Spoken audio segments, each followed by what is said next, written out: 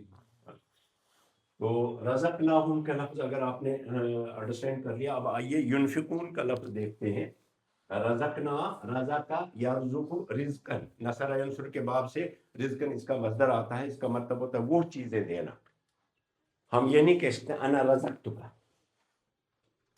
میں نے آپ کو دیا رزق، یہ نہیں کہتے، یہ صرف اللہ کی صفت ہے. اللہ رزقک الاولاد، اللہ نے آپ کو اولاد دے دیا. اللہ رزقک الابنا، اللہ نے آپ کو بیٹے دے دیے.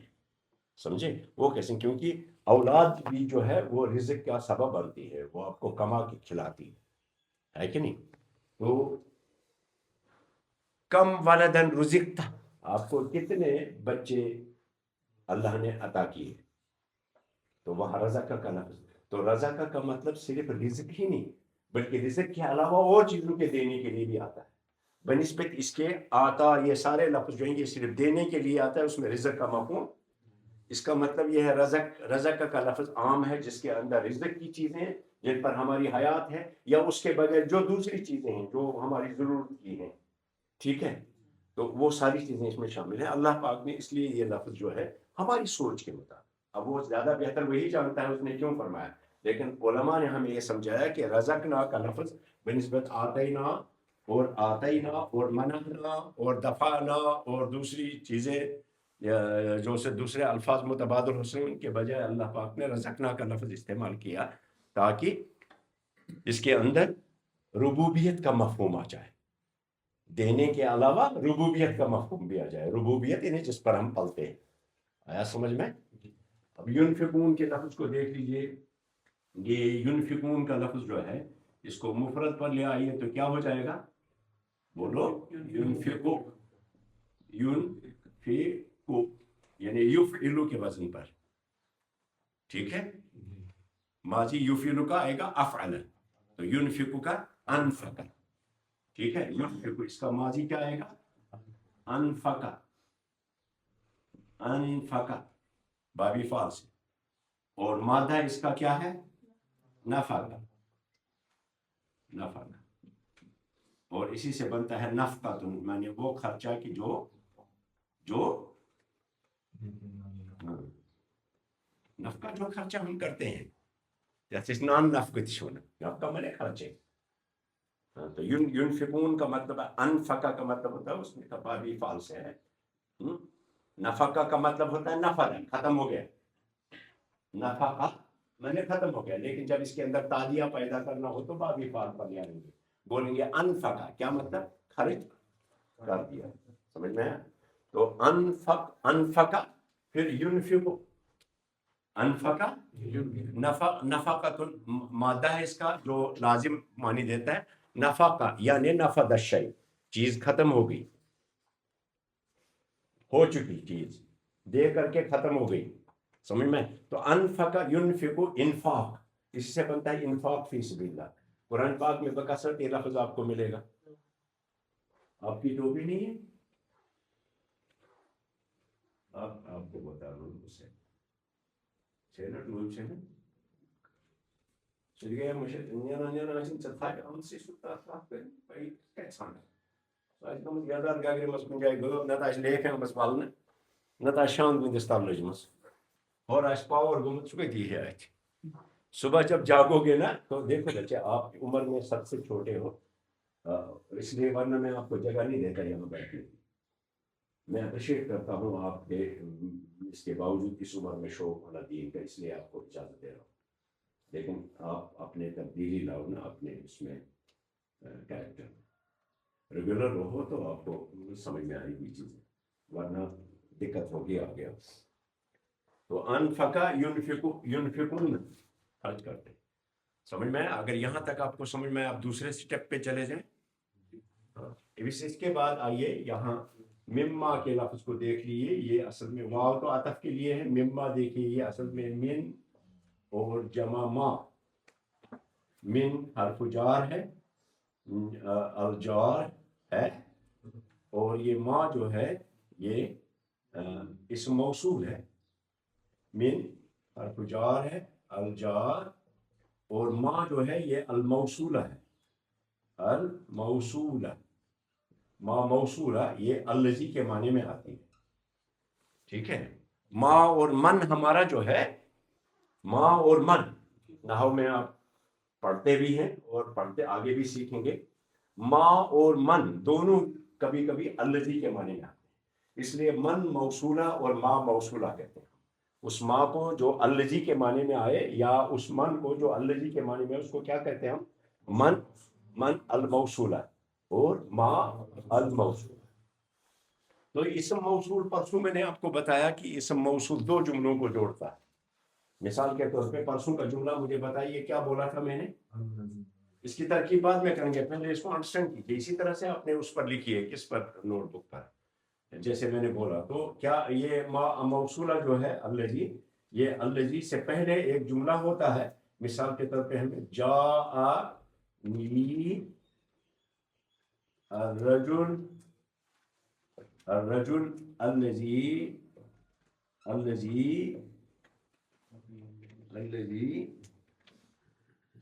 جاءنی الرجل الذی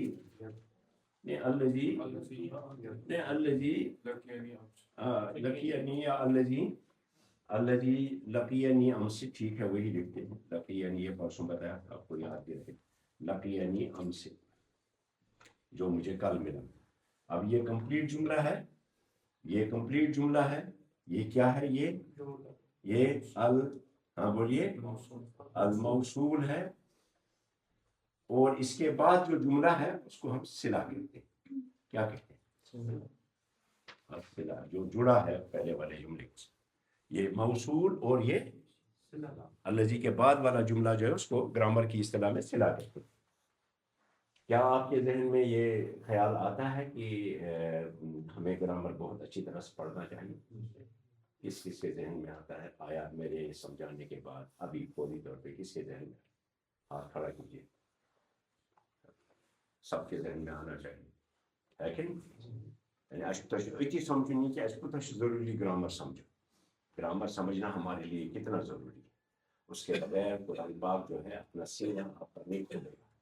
اور لغت کو بھی سمجھنا ہے، یہاں رزقنا کے لفظ کو آپ نے دیکھا، ٹھیک ہے، تو اب گویا لغت کو بھی سمجھنا ہے اور گرامر نحو کو بھی سمجھنا ہے، تب جا کر کے قرآن پاک اپنے سینے کو آپ پر معنی کے لیے کھول دے گا، اپنے اسرار کے لیے کھول دے گا۔ اب یہاں ہمارے پاس یہ تشریح کے بعد اگر آپ نے یہ لکھا تو آئیے ہم اس جملے کو بتاتے ہیں آپ کو یہ جملہ ہے کیا۔ تو یہ اس کو میں رب کروں، میں سمجھاتا ہوں۔ اس سٹیپ کو لکھنے کے بعد آپ نے لکھا اپنی نوٹ بکس پر، ایسے ہی لکھا، فوٹو اٹھا کر کے رکھیے، اگر کسی نے نہیں لکھا شام کو لکھے گا، آپ ڈال دیجئے فوٹو اس میں، ہو گیا۔ اب آئیے گرامر کے اعتبار سے اس کو دیکھتے ہیں۔ تو صلہ، موصول، یہ سب چیزیں آپ کو وہاں دیکھیں۔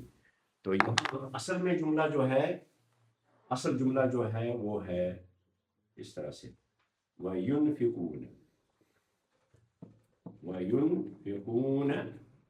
مِمَّا رَزَقْنَاهُمْ۔ مما اصل میں کیا ہے؟ من اور ما، ادغام ہو گیا ہے، مما رزقناہم۔ اچھا، یہاں رزقناہم پر آپ نے غور کیا؟ رزقنا اصل میں تھا نون لکھنا، لیکن ناؤ المتکلمین قرآن پاک میں لکھنے کا دیکھیے انداز کیا ہے۔ رزقنا نون لکھنا ہے نا، ہوا رزق، ہیا رزقت، انت رزقت، انا رزقت، نحن رزقنا، تو نون لکھنا، لیکن یہاں آپ دیکھ رہے ہیں کہ رزقنا کس طرح سے لکھا گیا، پرانی رسم الخط، اس کو آپ ہٹا نہیں سکتے۔ یہ سمجھانے کے لیے امام مالک کا فتویٰ ہے کہ طلباء کو سمجھانے کے لیے استاد عام عربی رسم الخط میں لکھے گا، لیکن قرآن پاک میں اس کو بدل دیا تو اسرار چھوٹ جائیں گے، معنی چھوٹ جائیں گے، ٹھیک ہے، اس کو اپنے حساب سے لکھنا ہے کیونکہ توقیفی ہے۔ اچھا، وَيُنْفِقُونَ اصل میں کیا تھا؟ یہ عبارت کیا ہے؟ اس میں تقدیم و تاخیر، تقدیم و تاخیر کئی وجوہات کی بنیاد پر ہوتی ہے، اس میں ایک وجہ ہوتی ہے کسی چیز کے اندر تاکید پیدا کرنا، مثلا ضرب